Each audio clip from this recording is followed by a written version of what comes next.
¿Qué se requiere para una buena conversación? Un buen tema, un buen ambiente, buenos interlocutores, preguntarles a los que saben y dejar que todos expresen su opinión.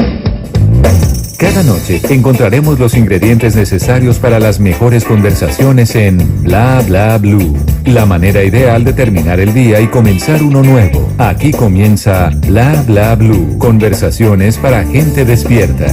En vivo, desde el estudio principal de Blue Radio, en Bogotá, Colombia. Muy buenos días, ¿con quién tenemos el gusto en esta madrugada? Buenos días, con Emilce Quevedo. Emilce, ¿cómo has estado? Bien, escuchándolos y trasnochando, acompañándolos también. Antes de preguntarle y de contarle que me diga de usted, yo quiero que me diga exactamente, Emilce, en dónde se encuentra y por qué despierta a esta hora. Yo me encuentro en Bogotá, en el barrio Pablo VI, y estoy despierta porque estoy trabajándole al documental del que ya les voy a contar. Ay, entonces de una vez empecemos. Ah, no, eso fue con cuña y todo. Claro, háblenos de usted, Aproveche. Emilce, qué bueno. A ver, les cuento.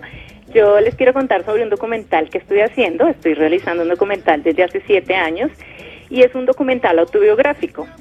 Hace 7 años empecé a grabar a las mujeres de mi familia materna. Inicialmente no pensé que de ahí iba a empezar un documental, pero fuimos un día a celebrar el Día de la Madre. Mi abuela estaba con un cáncer terminal ya y estaban como todas sus 5, son 6 hijas, pero estaban 5 de sus 6 hijas allí reunidas. Y lo que yo vi en esa reunión ese día es que a ella la operaban en 2 días y todas las hijas tenían como muchos dolores y a pesar de que podía ya casi que morir, empezaron una cantidad de conversaciones de reprochar como lo que había hecho con ella, como la vida que habían llevado con su madre, como lo dolorosa que era. Y bueno, ahí sentí que era importante contar esa historia y que era importante poder entender por qué todas estaban un poco en el pasado y sintiendo tanto dolor. Difícil. Entonces allí nació Nosotras, que así se llama el documental. Y Emilce, ¿y usted a qué se dedica? ¿Estudió documentales o qué? Yo estudié comunicación social con énfasis en audiovisual. Ah, con razón, no es una profesional en el tema. Sí, sí, sí. Y luego con este documental me gané una beca en la Universidad del Valle para estudiar ya un diplomado en documental de creación allí en la Universidad del Valle. Entonces ahí pude ya como entrarme más en el mundo documental, que además me encanta, me parece maravilloso. Emilce, ¿y su abuelita ya falleció?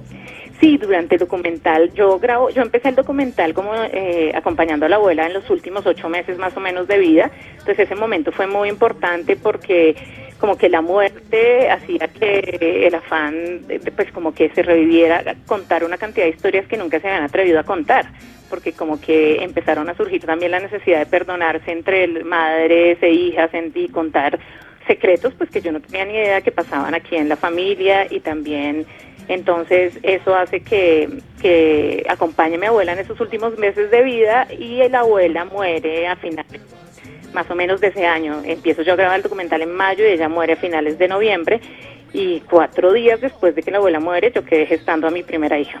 Ah, mucho más mujeres en esa familia. Más mujeres, afortunadamente. Y yo creo que detrás de todo lo doloroso que puede ser una enfermedad, yo creo que también es un premio dentro de todo el dolor, por eso lo menciono, y es la posibilidad de tener ese conteo regresivo, de poderse despedir, de dejar muchas cosas en claro, de salvar, de sanar, de amar. Pero eso es difícil, Yo le digo, mi papá también se murió y nosotros sabíamos que tiene un cáncer terminal. Uno nunca está preparado. Nunca está preparado uno para nada, para la muerte, ni para el nacimiento de los hijos, ni para casarse, ni para manejar, ni No para hay trabajar. manual, no hay manual. Sí, no hay manual. Sí. Emilce, pero ¿qué cosas descubrió dentro de su familia? Esos secreticos, pues si los puede contar al aire, ¿no? No, mira, yo empecé a hacer este documental y una cosa que es muy importante es que me di cuenta que desde la bisabuela hasta casi nuestra generación en la familia se ha repetido mucho la historia de maltrato hacia la mujer. Entonces digamos que a mi bisabuela en esa época la obligan a casarse, pero luego mi bisabuela obliga a casarse a mi abuela, pero luego mi abuela obliga a casarse. Emilce, ¿en qué año más o menos vivió su bisabuela? Mi bisabuela vivió como 100 años, por lo menos. Hace 100 años. Más de 100 años. Sí. Hace más de 100 años. Sí, como 130 años más. Hace como 130 años vivió su bisabuela. Uy, claro. Sí, es que eran otras épocas. Ahí le escogían a uno el marido. Entonces, esta se casa con este, punto. Sí. Punto. Esto se casa con este y así la abuela también lo termina haciendo con alguna de sus hijas, pero a pesar de que uno piensa que eran otras épocas, uno se da cuenta que sí hay una cantidad de violencias que se van heredando de generación en generación hasta esta época. O sea, hay cosas que uno piensa que no, que es en el campo y que se quedaron en el pasado, pero se vive el maltrato de los hombres hacia las mujeres con tanta rabia, un poco también de la vida que les ha tocado, terminan reproduciendo la violencia con sus hijas mujeres.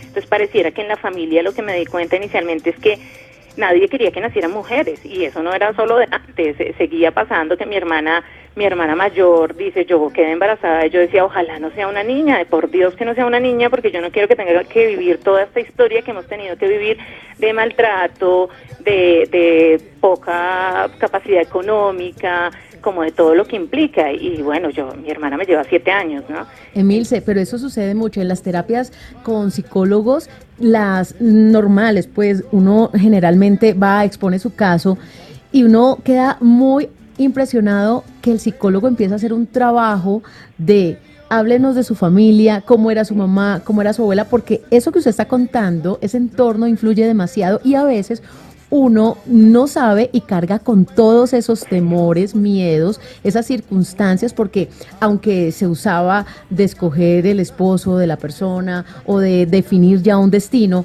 pues había dolor y era ese maltrato del que usted se está refiriendo, y todo eso, el bebé de pronto que estaba en gestación, pues sentía todo ese rechazo. Y luego, cuando uno ya crece, arrastra todo ese proceso doloroso, y ahí es donde uno tiene que zafarse de todo eso, y por eso hay trabajos de regresión y hay psicólogos que le dicen a uno, háblenos de su entorno, de sus antepasados, de su familia, porque muy seguramente algo uno ha arrastrado hasta este momento y es el resultado de lo que uno vive. Sí, tal cual, sí, lo que dices tienes toda la razón. Ahí está como todo ese trabajo transgeneracional, ¿no?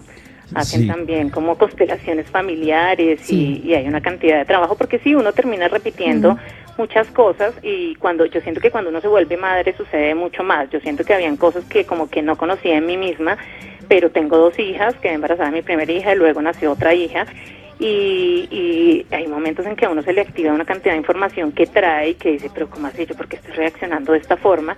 Entonces ahí es donde hay que empezar a hacer este trabajo como de conciencia, de poder conocer de dónde uno viene para ver que es necesario empezar a cambiar, que no es sencillo, pero que es necesario empezar a hacerlo. Claro, Emilce, además que aquí estaba mirando su documental, lo estaba googleando y me encuentro con una frase súper bonita de Galeano que dice, la buena memoria permite aprender del pasado, porque el único sentido que tiene la recuperación del pasado es que sirva para la transformación de la vida presente. Y además me doy cuenta que usted también aborda todo este conflicto bipartidista que se vivió en Colombia entre liberales y conservadores, pero además la relación de su familia con el conflicto armado, también con grupos armados legales e ilegales. Sí, pues en el documental transcurre casi todo en el área rural. Allí es donde está mi abuela, donde vive todavía una tía. Y entonces en ese recuperar toda esa historia, esa memoria, pues sí mirábamos un poco cómo nos hemos hecho mujeres aquí en Colombia y cómo también todo el conflicto armado ha influido en lo que somos y cómo a la casa de mi abuela llegaban, obviamente en la época bipartidista, llegaba un grupo o otro grupo y a ellos les tocó ir muchas veces para salvar la vida, como luego también algunas familiares míos entran. ¿Hola? Sí, aquí estamos.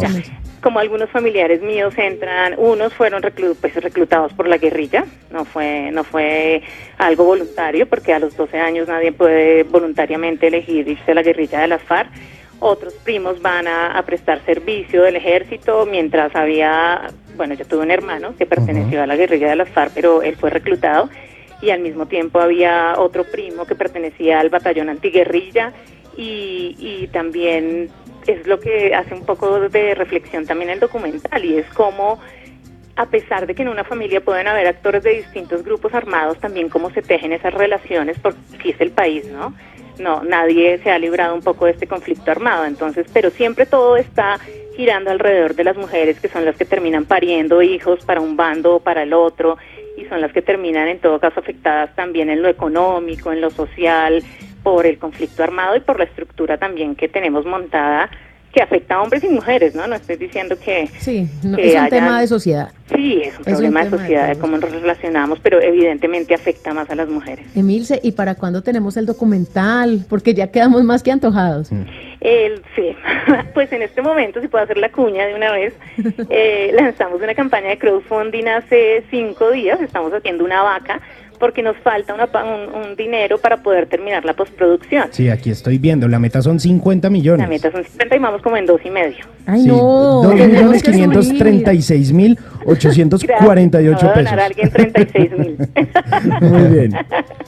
Sí, la meta son 50 y bueno, ya tenemos un primer corte. Este primer corte lo enviamos en el 2015 a Puerto Lab del Festival de Cine de Cartagena y quedó de finalista con una película argentina, y Cinecolor nos va a dar como el Dolby 5.1, la colorización. Con todos los Buenísimo. fierros, buenísimo. Claro, además que me parece súper chévere que Cinecolor se involucre en esto porque ellos, además de ser la distribuidora de todas las marcas de Disney para Colombia, también se involucran mucho con el mercado del cine colombiano. Buenísimo. Entonces, además hacen su parte comercial, pero están apoyando la industria audiovisual de nuestro país. Eso es chévere, Emil. Sí. Además que uno siente siente un honor, ¿no? Porque en todo caso hacer cine aquí no es fácil, y cine independiente, documental además, y autobiográfico, no es tan sencillo. Entonces sí, pues ¿para cuándo? Si todo sale bien con el crowdfunding y si lo logramos, para febrero ya está planeado que esté todo finalizado el documental y pues que ya esté listo. Ay, qué emoción, porque va a empezar el año, mejor dicho, con pie derecho. Sí. El 2019 va a traer muchas bendiciones para ti, Emilce. Muchas gracias, que así sea todo. Bueno, Emilce, muchas gracias por comunicarse con Bla Bla Blue. Y esperemos, sí, esa premia. Yo voy a listar las crispetas para Claro. febrero del año entrante. No, yo pensé que iba a decir, yo voy a listar la billetera para donar. También. se puede. Hay donaciones desde 50,000 pesos o de lo que usted quiera. Y aquí estoy viendo en Baki.co que, bueno, dependiendo de lo que usted done, pues obviamente hay una retribución para usted por parte de la gente del documental. Bueno, De que me retribuyan con crispeticas. A Emilce, muchísimas gracias por comunicarse con Bla Bla Blue.